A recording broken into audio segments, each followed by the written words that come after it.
Connor Blake sat in the back of the classroom, trying to focus on the biology lesson about cellular structure. He was 16 years old, average height, with brown hair that never seemed to stay in place no matter how much he tried to fix it. Nothing about him stood out in a crowd. He was not the smartest kid in school, not the strongest, not the most popular. He was just Connor, a normal teenager living a normal life in a normal town. That normal life ended the day the ships arrived. Connor was walking home from school when the sky turned dark. Not the dark of storm clouds, but something different, something wrong.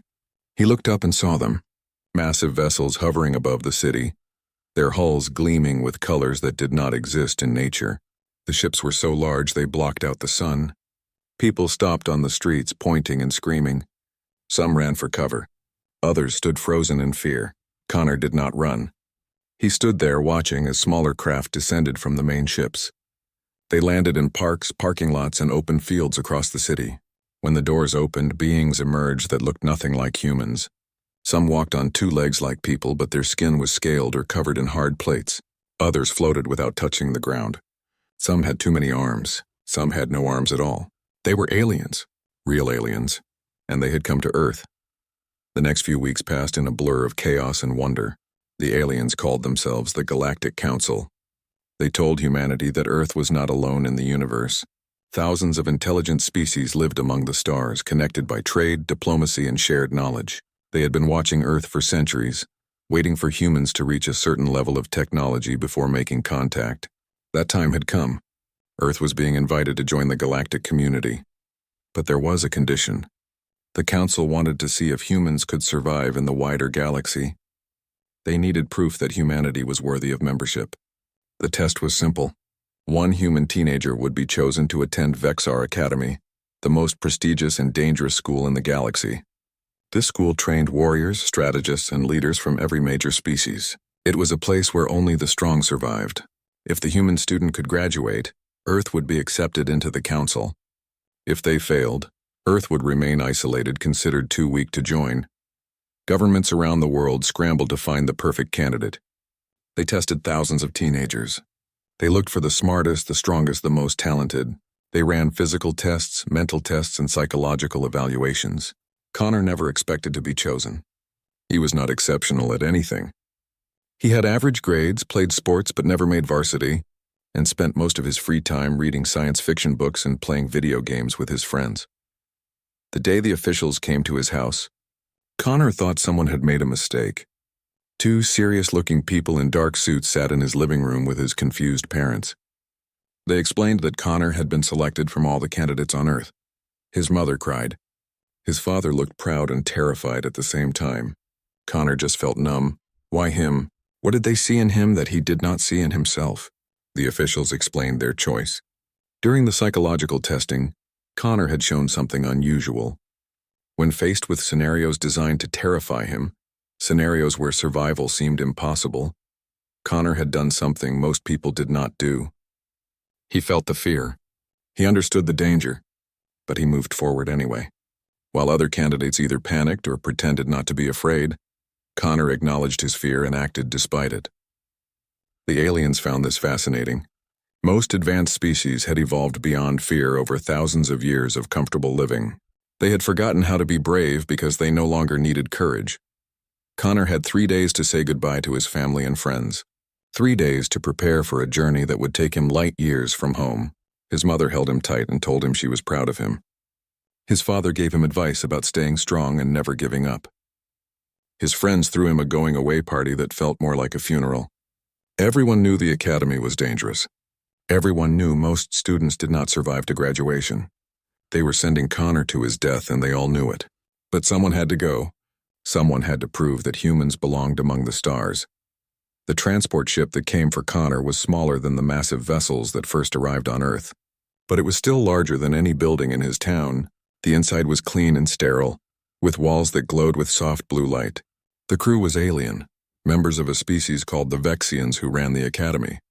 They were tall and thin, with skin like polished stone and eyes that had no pupils. They spoke perfect English through translation devices, but their voices had no emotion. They treated Connor with cold efficiency, showing him to his quarters and explaining the journey would take 2 weeks. Connor spent those 2 weeks alone in his small cabin, watching Earth shrink to a tiny blue dot through the viewport before disappearing entirely. He had never felt so isolated in his life. The ship's artificial gravity felt slightly wrong, making every movement feel off balance. The food from the automated dispensers tasted like plastic. Sleep came in fits and starts, interrupted by dreams of his family and home. He wondered if he would ever see them again. When the ship finally dropped out of faster-than-light travel, Connor pressed his face against the viewport to see his destination. Vexar Prime hung in space before him, a planet covered in purple clouds and dark green oceans. The Academy was visible even from orbit, a sprawling complex of towers and structures that covered an entire continent.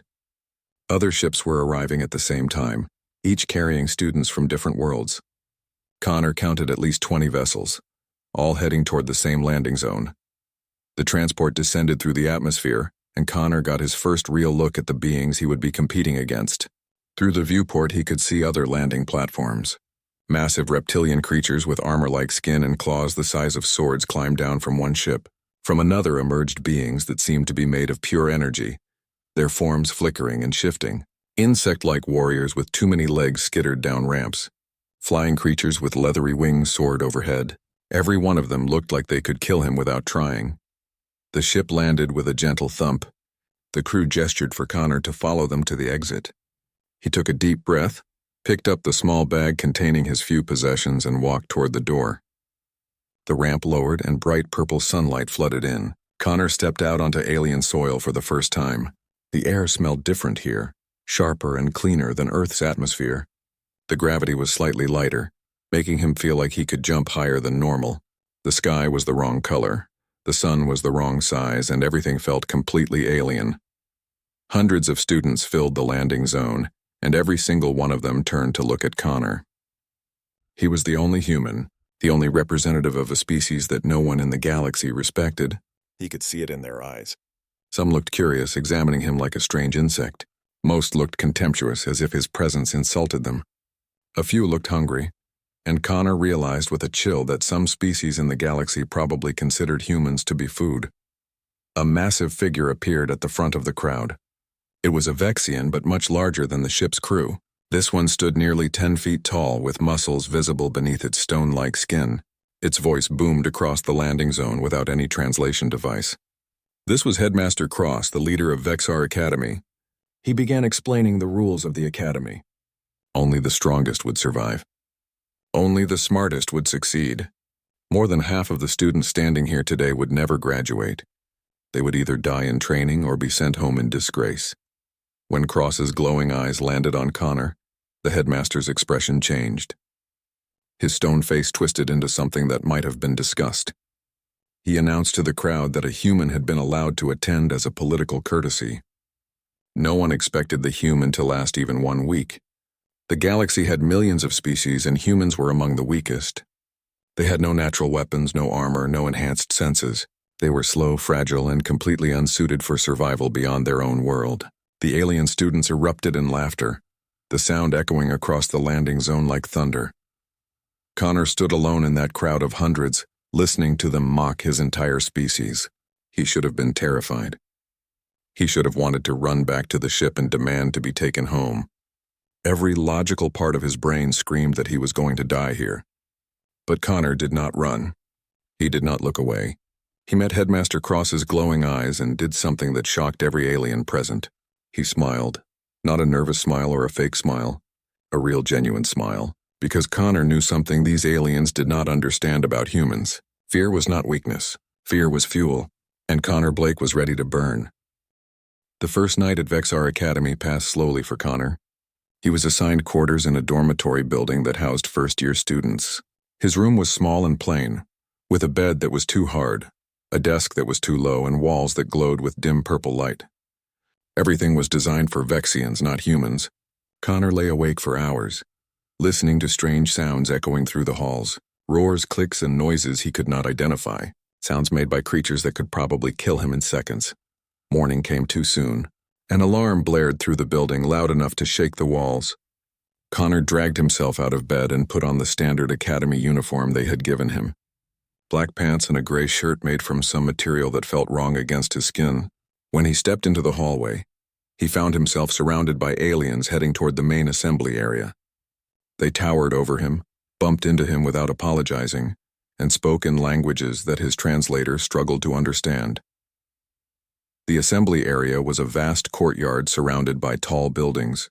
Thousands of students gathered there, separated into groups by species. Connor stood alone, the only human in a sea of aliens. An instructor appeared on a raised platform, a Vexian female with scars covering her stone-like skin. She explained that today would be their first practical test. The proving grounds. Every student would enter a simulation arena designed to test their survival skills. The environment would be hostile. The conditions would be deadly. Students who could not complete the objective would fail and be sent home. The students were herded toward a massive building at the edge of the academy grounds. Inside was the arena, a space so large Connor could not see the far walls. Holographic technology and advanced machinery could recreate any environment in the known galaxy. Today's simulation would be the volcanic plains of Korak 7, a planet where the surface temperature exceeded 200 degrees and the air was filled with toxic fumes. Each student was given an environmental suit designed to protect them from the extreme conditions. Connor struggled into his suit, fumbling with clasps and seals that were not designed for human hands. Around him, other students donned their equipment with practiced ease. The Krell, massive reptilian warriors covered in natural armor, barely needed the suits at all. Their species evolved on hot worlds and could tolerate extreme temperatures. The Zithari, beings with pale skin and large eyes, floated into their suits without touching them, using telekinetic powers to seal everything perfectly. Connor felt clumsy and slow by comparison. The objective was simple: cross the volcanic plains, retrieve a marker from the far side of the arena, and return to the starting point. Time limit was 2 hours. The simulation would feel completely real. The heat would be real. The pain would be real. Students could die here if their suits failed or if they made critical mistakes. The instructors watched from safe observation rooms, recording everything for evaluation. The simulation activated with a flash of light. Suddenly, Connor stood on black rock under a red sky. Heat slammed into him like a physical force. His suit's cooling system kicked in immediately, working hard to keep him alive. Around him, the volcanic plain stretched for miles. Geysers of superheated gas erupted from cracks in the ground. Rivers of glowing lava cut through the landscape. The air shimmered with heat waves, making everything look distorted and strange. The other students charged forward immediately. The Krell ran at full speed, their heavy feet pounding against the rock. They were built for this kind of environment and had nothing to fear from mere heat. The Zithari floated above the ground, using their mental powers to create shields against the worst of the temperature. The Drazen, insect-like beings with 6 legs, skittered across the rocks faster than Connor could run. Within seconds, they had all pulled far ahead, leaving Connor standing alone at the starting point. Connor did not follow them. He stood still, studying the environment. His suit's display showed critical information. Oxygen supply would last 90 minutes at best in this atmosphere. The internal temperature was already climbing despite the cooling system. The direct route that the other students took led through a valley filled with geysers. Connor watched as the geysers erupted in sequence, shooting columns of gas hundreds of feet into the air. They followed a pattern, erupting every 30 seconds, moving from left to right across the valley floor. Smart species would calculate the pattern and time their crossing. They would use their speed and strength to dash between eruptions. That was the obvious solution. But Connor was not fast like the Drazen or strong like the Krell. He needed a different approach. He noticed something the others had missed. The rock formations around the valley created natural wind channels. Cooler air from the upper atmosphere was being funneled down through gaps in the rocks. If he climbed higher instead of crossing the valley floor, he could reduce the strain on his suit and conserve oxygen. It would take longer. Much longer. But speed did not matter if you died before reaching the goal. Connor began climbing. The rocks were hot enough to burn through the suit's gloves if he held on too long. He had to move carefully, testing each handhold, finding the coolest surfaces. His heart pounded in his chest. Sweat poured down his face inside the helmet. The cooling system was working at maximum capacity, draining power faster than expected. But the temperature was manageable. The plan was working. Halfway through the exercise, Connor found one of the Krell students lying behind a boulder. The massive warrior was motionless, his suit smoking and damaged. His cooling system had failed, overwhelmed by the extreme heat. The Krell was still alive but barely conscious. His name tag read Vrak. He looked up at Connor with unfocused eyes and growled something in his own language. The translator in Connor's suit turned it into broken English. "Keep going. Do not help. Save yourself." Connor knelt beside Vrak and began examining the damaged suit. He had no formal training in alien technology, but the basic principles were similar to Earth engineering. The cooling unit had overheated and shut down. Vrak had pushed too hard, running full speed through the hottest part of the valley, and his equipment could not handle the load. Connor opened his own suit's tool compartment and pulled out the emergency repair kit. Working quickly, Connor pulled components from his own suit to repair Vrak's cooling system. He was cannibalizing his own safety margin, reducing his chances of survival to save a competitor. It made no logical sense. Vrak watched in confusion as Connor worked, sacrificing precious time and resources. When the cooling unit finally restarted and cool air began flowing through Vrak's suit again, the big Krell sat up slowly. He stared at Connor for a long moment, his reptilian eyes showing an emotion that might have been respect. Vrak asked a simple question. Why? Why would a human risk failure to help someone who had laughed at him just yesterday? Someone from a species that considered humans to be weak and worthless? Connor's answer was equally simple. Because leaving someone to die when you could help them was wrong. That was what humans believed. They did not survive Earth by being the strongest or the fastest. They survived by working together, by refusing to abandon their own people even when it cost them, by understanding that individual survival meant nothing if it came at the cost of losing their humanity. Vrak nodded slowly, processing this concept. His species valued strength above all else. Weakness was despised. Helping a fallen competitor was seen as foolish, but Connor had just demonstrated a different kind of strength. The strength to do the right thing even when it hurt your own chances. Vrak pushed himself to his feet and told Connor he would remember this. The Krell had a saying, "A debt of blood must be repaid." Connor had saved his life. That created an obligation that Vrak would honor. Connor continued toward the objective, moving more slowly now. His suit's oxygen supply was dangerously low. The cooling system was working harder to compensate for the missing components.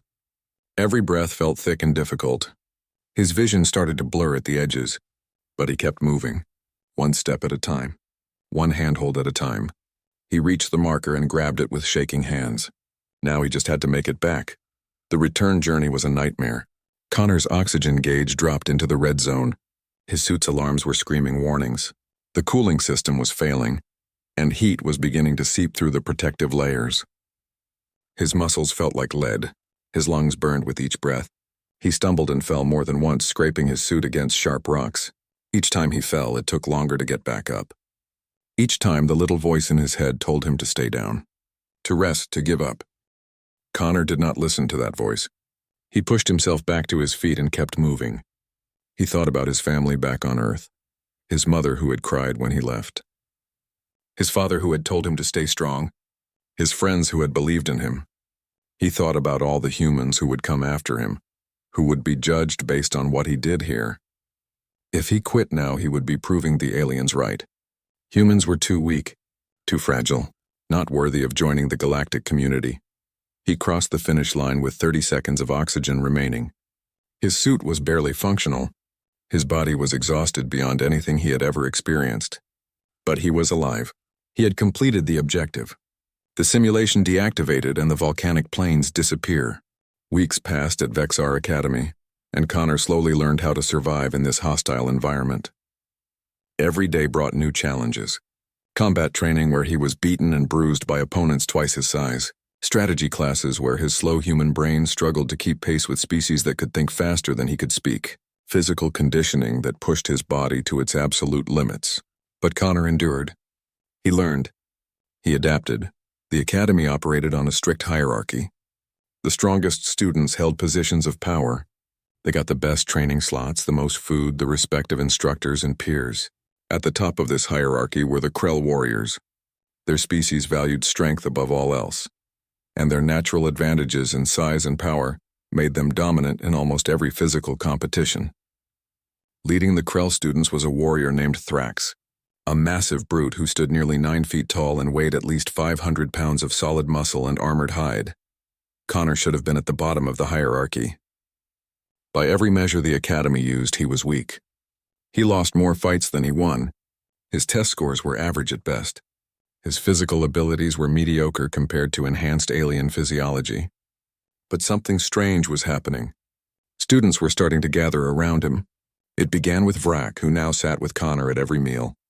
The big Krell's presence deterred most bullies and gave Connor a measure of protection. Then came Zara, a Zithari female who had been ostracized by her own people. The Zithari were telepathic beings who measured worth by mental power. Zara was weak by their standards, unable to read deep thoughts or project her consciousness across distances like her peers. She ate alone, trained alone, and was treated as an embarrassment to her species, until one day when Connor sat down at her table uninvited and started talking to her like she was a normal person. Zara was shocked that the human wanted anything to do with her. Connor explained that on Earth people were valued for more than just raw power. Humans had learned that different kinds of intelligence and strength existed. Being weak in one area did not make you worthless. Zara listened carefully to his words, analyzing his surface thoughts with her limited telepathy. She found no deception there. Connor genuinely believed what he was saying. She asked if she could join his group. Connor welcomed her immediately. More outcasts followed. Scrix was a Drazen warrior who had been exiled from his hive for questioning orders. His species operated as a collective mind, and individual thought was considered dangerous. But Scrix could not help asking why they did things a certain way, why they followed strategies that got their soldiers killed. His questions led to exile, and he arrived at the Academy bitter and alone. Connor's table became a refuge for him, a place where questions were encouraged rather than punished. Then Kyle arrived. Another human. Earth had sent a second student in the Academy's next intake cycle, and the officials chose Kyle specifically to support Connor. Kyle was everything Connor was not. Tall, athletic, confident, and naturally gifted at combat. He had been a champion wrestler back on Earth and adapted to the Academy's fighting styles with ease. But Kyle did not challenge Connor's position. Instead, he joined the growing group at Connor's table and became his closest human friend. The established power structure noticed this growing coalition of misfits and underdogs. Thrax, the dominant Krell leader, watched with increasing anger as Connor's influence spread. In Thrax's view, the hierarchy existed for a reason. The strong led. The weak followed. That was natural order. But Connor was breaking that order. He was gathering followers not through strength, but through something Thrax did not understand: compassion, acceptance, the idea that everyone had value regardless of their power. Thrax decided to end this disruption. According to Academy tradition, disputes between students were settled in the combat arena. He issued a formal challenge to Connor. Single combat, no weapons, no time limit. Fight until one combatant submitted or died. The entire student body would watch. The winner would prove their philosophy was correct. The loser would be humiliated, and their followers would scatter. Refusing the challenge was not an option. It would brand Connor as a coward and destroy everything he had built. Connor accepted the challenge without hesitation. His friends protested immediately. Frak argued that Thrax was too strong, too experienced, too dangerous. Zara used her telepathy to scan Thrax's surface thoughts and reported that the Krell fully intended to kill Connor in the arena. Scrix analyzed the matchup from every angle and found no scenario where Connor could win. Kyle offered to take Connor's place, knowing he had a better chance in a straight fight. Connor refused all their suggestions. This was his challenge to face. The night before the fight, Connor's group gathered in his quarters. They were desperate to find some advantage, some strategy that would give Connor a chance. Frak suggested targeting Thrax's eyes, the only vulnerable spot on his armored body. Zara offered to use her telepathy to distract Thrax during the fight, though it would violate the rules. Scrix proposed using the environment of the arena to set traps. Every idea required Connor to fight dirty, to cheat, to abandon the principles that had brought them all together. Connor listened to all their ideas and then explained his actual plan. He was not going to try to beat Thrax. That was impossible. Thrax was stronger, faster, more durable, and far more skilled at combat. Connor would lose that fight 10 times out of 10. But winning the fight was not the point. The point was to demonstrate what humans were truly capable of, not strength or speed or power, but endurance, the ability to take punishment and keep getting back up, the refusal to quit no matter how hopeless the situation became. His friends looked at him like he was insane. That was not a plan. That was suicide. Connor smiled and told them it would work. Humans had evolved on a death world where everything tried to kill them. They had survived not by being the apex predator, but by being too stubborn to die. When a lion attacked a human, the human fought back even though they had no chance. When starvation threatened, humans kept searching for food even when it seemed hopeless. Humans were persistence hunters. They could not outrun a deer, but they could chase it for days until it collapsed from exhaustion. The next morning, the entire academy assembled in the main combat arena. Thousands of students filled the seats surrounding the fighting floor. Instructors watched from their elevated platforms. Even Headmaster Cross was present, curious to see how the human would die. Thrax entered first, and the Krell students roared their approval. He wore his armor and war paint, looking like an ancient warrior god. He raised his arms and the crowd chanted his name. Connor entered the arena wearing simple training clothes. No armor, no weapons. Just a skinny human teenager who looked impossibly small standing across from Thrax. The crowd fell silent. Some students looked away, not wanting to watch the slaughter. Others leaned forward eagerly, anticipating violence. The referee, a Vexian instructor, explained the rules one final time. Fight until submission or death. No outside interference, no mercy. The combatants acknowledged the rules. The fight began. Thrax attacked immediately, closing the distance with surprising speed for his size. His first punch caught Connor in the chest and sent him flying backward. Connor hit the ground hard enough to crack the floor. The crowd gasped. That single blow would have killed most species. Connor lay still for a moment and people thought it was over. Then he moved. He pushed himself back to his feet, blood running from his mouth. He raised his fists and gestured for Thrax to come at him again. For 3 minutes, Thrax dominated the fight completely. He landed crushing blows that broke ribs and bruised organs. He threw Connor across the arena like a rag doll. He used his claws to open cuts that bled freely. Every attack was designed to end the fight, to force submission, to break the human's will. And after each devastating hit, Connor got back up. He did not fight back. He did not try to win. He just refused to quit. He refused to submit. He refused to accept defeat. The crowd's mood shifted. The bloodlust turned to confusion, then shock, then something completely unexpected. Admiration. They were watching something they had never seen before. Pure, unbreakable will. Connor's body was failing. His injuries were severe. Medical sensors warned that he was approaching critical damage. But his spirit remained intact. He kept getting up, again and again and again. His refusal to quit was inhuman. It defied logic. It defied survival instinct. It defied everything the galaxy understood about rational behavior. Thrax realized what was happening. He could beat Connor unconscious, but the human would wake up and continue. He could inflict injuries that would take weeks to heal, but Connor would return and challenge him again. The only way to truly win was to kill the human, and that would accomplish nothing. It would make Connor a martyr. It would prove that Thrax's philosophy required murder to maintain dominance. The Krell warrior stood over Connor's broken body and understood for the first time that some battles could not be won through strength alone. Thrax stopped mid-strike, his clawed hand raised for a killing blow. He stepped back and spoke to the crowd in a voice that carried across the entire arena. He declared the fight over. He named Connor the winner, not through submission, not through superior combat skill, but through demon. The Academy's final test arrived near the end of the training year. It was called the Impossible Mission, and the name was not an exaggeration. In the Academy's 200-year history, no student team had ever successfully completed this exercise. The scenario was simple on paper but devastating in execution. A team of students would assault a heavily fortified orbital platform defended by the Academy's instructors. These instructors were veterans of real wars, experienced soldiers who had fought across the galaxy. Beating them was not expected. The test measured how well students performed under impossible odds. Team assignments were randomized to prevent students from working exclusively with friends. Connor found himself leading a mixed squad of 15 students from various species. Frak the Krell was there, as was Zara the Zithari and Scrix the Drazen. Kyle was assigned to a different team, which meant Connor could not rely on having another human to back him up. The rest of his squad included species he barely knew.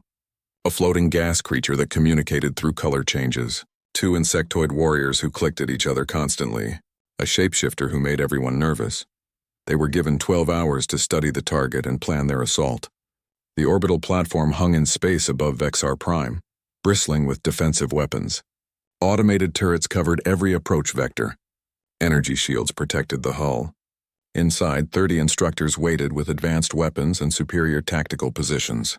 According to the briefing, previous teams typically lasted between 5 and 15 minutes before being completely eliminated.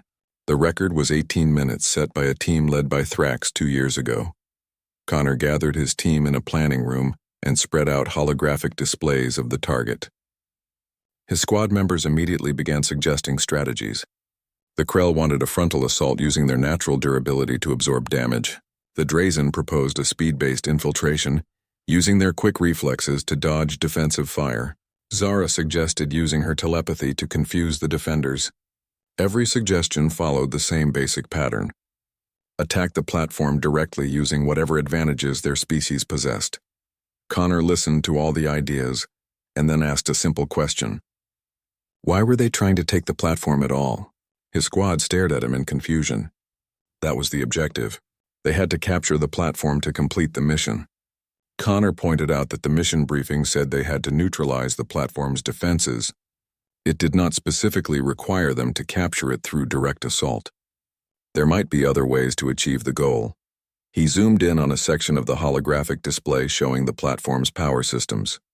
A maintenance vessel was docked at the far side, connected to the main structure by umbilical cables. This vessel provided auxiliary power to support the platform's heavy defensive systems. The shields and automated weapons drew enormous amounts of energy.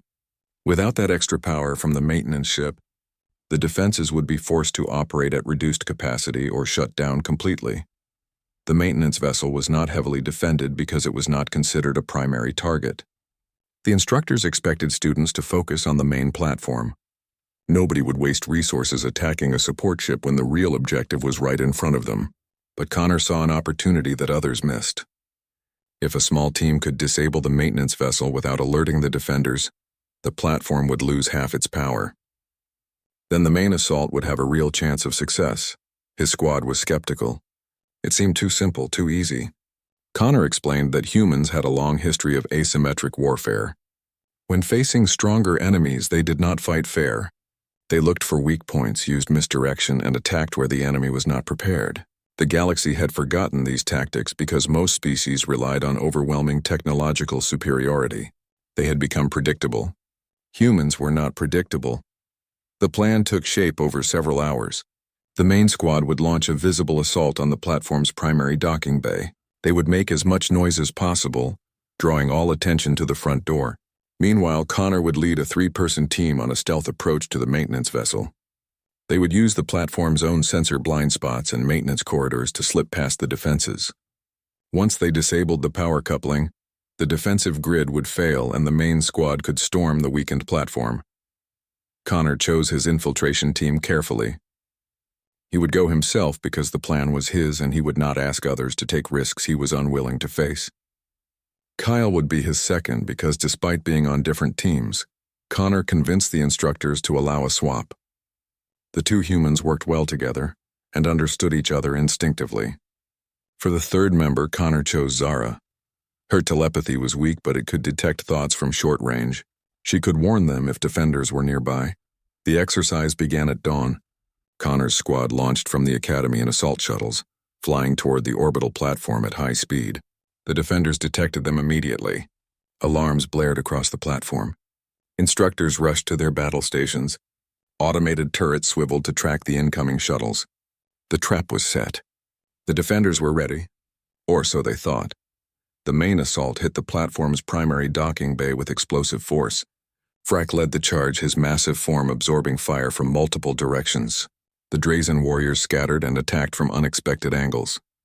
Energy weapons lit up the darkness of space. Explosions rocked the platform. The defenders responded with overwhelming firepower.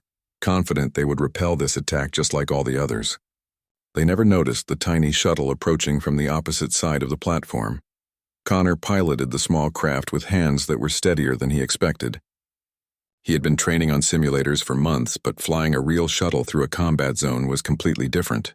Kyle sat beside him, monitoring sensors and calling out threats. Zara floated in the back, her eyes closed, reaching out with her mind to detect any consciousness that might spot them. They flew in silence, using the chaos of the main battle to mask their approach. The maintenance vessel loomed before them, an ugly industrial ship covered in pipes and access panels. Connor docked their shuttle on the far side, hidden from the platform's view. They exited into the cold vacuum of space, magnetic boots keeping them attached to the hull. Connor's hands worked quickly, opening an access hatch that was never designed to keep out intruders. Why would it be? Nobody attacked maintenance vessels. They slipped inside and found themselves in a cramped corridor filled with humming machinery. Zara's telepathy detected 2 maintenance workers on the far side of the ship, completely unaware of the intrusion. The workers were not soldiers. They were technicians assigned to monitor the power flow. Connor led his team through the corridors, following memorized maps of the ship's layout. They reached the main power coupling room without encountering any resistance. Inside, massive cables carried energy from the maintenance vessel to the platform. Disconnecting them would be simple. Too simple. Kyle asked if this felt wrong to Connor, like it was too easy. Connor admitted it did feel wrong, but that was the point. The instructors had not prepared for this approach because it had never occurred to them. After centuries of students attacking the same way, the defenders had optimized their strategy around defending the platform itself. They had forgotten to protect their supply lines. It was a mistake that would never happen in real warfare, but it proved an important lesson. Assumptions were dangerous. Predictability was a weakness. Connor placed charges on the power coupling points using explosives from their equipment kit. He set the timer for 30 seconds, giving them time to retreat to a safe distance. They ran back through the corridors, magnetic boots clanging against the metal floor. The explosion was muffled by the vacuum of space, but they felt the vibration through the hull. The power cables severed cleanly, and energy flow to the platform stopped instantly. On the platform, the effects were immediate and catastrophic for the defenders. Energy shields flickered and died. Automated turrets powered down. Emergency lighting activated, bathing the corridors in red. The instructors realized with shock that they had been outmaneuvered. Headmaster Cross watched from the command center, his stone face showing the closest thing to surprise that Vexian expressions could manage. First-year students had done what was supposed to be impossible. They had found a weakness that nobody had noticed in 200 years. With the defenses down, the main assault squad stormed the platform with renewed energy. Frack led them through corridors that were no longer protected by shields and automated weapons. The instructors fought back with their personal weapons and tactical skills, but they were now fighting on even terms. The students had numbers on their side. More importantly, they had momentum. They believed they could win, and that belief drove them forward with unstoppable force. Connor's infiltration team returned to the platform and joined the final push. They fought their way to the command center, where Headmaster Cross and the senior instructors waited. The final battle was brief but intense. In the end, Connor stood in the command center with his squad surrounding him. They had captured the platform. They had completed the impossible mission. They had done what no students in Academy his. 4 years passed in what felt like both forever and an instant. Connor Blake stood in his dormitory room one final time, packing the few possessions he had accumulated during his time at Vexar Academy. The room looked the same as when he first arrived. Same hard bed, same low desk, same purple lights glowing in the walls. But everything else had changed. Connor had changed. He was no longer the scared 16-year-old who stepped off that transport ship. He was 20 years old now, hardened by training, scarred by countless fights and shaped by experiences that most humans would never understand. Graduation day arrived with clear purple skies and warm sunlight. The ceremony took place in the Academy's grand amphitheater, a massive structure that could hold 10,000 beings. Every seat was filled. Students from all 4 years attended, along with instructors, Academy staff, and distinguished guests from across the galaxy. Galactic Council members sat in special viewing boxes. Military commanders watched with interest. Diplomats whispered to each other, analyzing the ceremony for political implications. This was not just a school graduation. It was a statement about the future of galactic civilization. Connor's graduating class was smaller than the entering class had been. Many students had failed out or been sent home. Some had died in training accidents. Others had quit when they realized they could not handle the pressure. Of the 300 students who started 4 years ago, only 112 remained to graduate. Connor was among them. More than that, he had achieved something remarkable. He was graduating as class valedictorian, the student with the highest combined scores in all categories. The first human to hold that honor, only the third first-generation student in the Academy's 200-year history to accomplish it. The graduates sat in designated sections based on their species. Connor sat alone in the human section. Kyle had graduated the previous year and was already working as an instructor at the Academy. Earth had sent more humans in subsequent years, but they were younger students still working their way through the program. Connor was still the first, the pioneer, the one who proved that humans could not only survive at Vexar Academy, but excel. Headmaster Cross stood at the podium to address the graduates. His stone face was as unreadable as ever, but his voice carried pride when he spoke about the achievements of this graduating class. They had set new records. They had pushed boundaries. They had challenged the instructors and forced the Academy to evolve its training methods. Cross spoke about specific students who had shown exceptional ability. He mentioned Vrak, who had revolutionized Krell combat doctrine by incorporating human concepts of unit cohesion. He praised Zara, who had proven that telepathic strength was not the only measure of a Zithari's worth. When Cross spoke about Connor, the entire amphitheater fell silent. The headmaster admitted that he had opposed humanity's inclusion in the Academy. He had believed Earth's species was too primitive, too weak, too fundamentally unsuited for the challenges they would face. Connor Blake had proven him catastrophically wrong. In 4 years, the human had not just survived. He had thrived. He had demonstrated qualities that the galaxy had forgotten existed: determination, creativity, the courage to face impossible odds without surrender, the wisdom to unite different beings toward common goals. Cross explained that Connor had changed Vexar Academy fundamentally. His influence had spread beyond his immediate group of friends. Students across all species had started questioning old assumptions about strength and worth. The rigid hierarchy based purely on physical power had been disrupted. New coalitions formed based on mutual respect rather than dominance. The Academy's culture was shifting, becoming more inclusive, more innovative, and ultimately stronger because of it. And it all started with one human who refused to accept that being different meant being inferior. As valedictorian, Connor was invited to give the graduation speech. He walked to the podium on steady legs, no longer intimidated by the thousands of alien eyes watching him.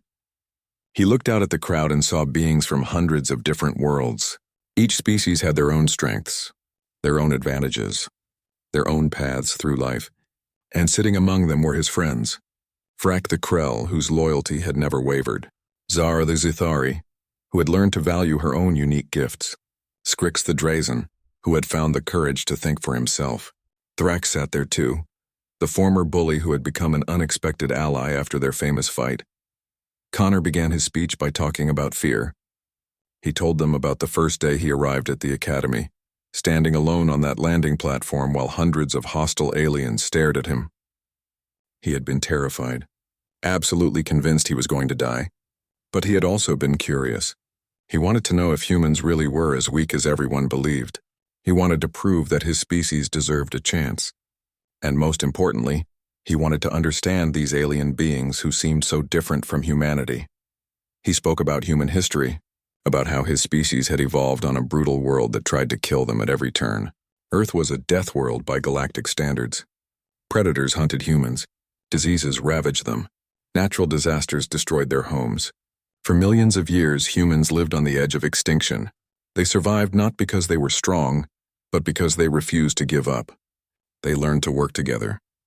They developed tools to overcome their physical limitations. They built societies that protected the weak instead of abandoning them. Connor explained that humanity's weaknesses had forced them to develop different strengths. They could not match the Krell in physical power, so they learned strategy and tactics. They could not match the Zetharian mental abilities, so they developed technology to extend their minds. They could not match the Drazen in speed, so they learned patience and persistence. Every limitation became an opportunity to innovate. Every disadvantage became a chance to think creatively. Humans were adaptation made flesh. He talked about his time at the academy and the lessons he had learned, not just from the instructors and the training exercises, but from his fellow students. Vrak had taught him about honor and loyalty. Zara had shown him the value of different perspectives. Scrix had demonstrated that questioning authority could lead to better solutions. Even Thrax had taught him something important during their fight.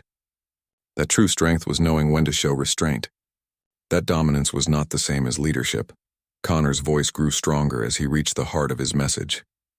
He told the assembled crowd that the galaxy was changing. For thousands of years, the Galactic Council had operated on the assumption that more advanced species were inherently superior. Technology determined worth. Power determined respect. But that system was flawed. It ignored the value of diversity.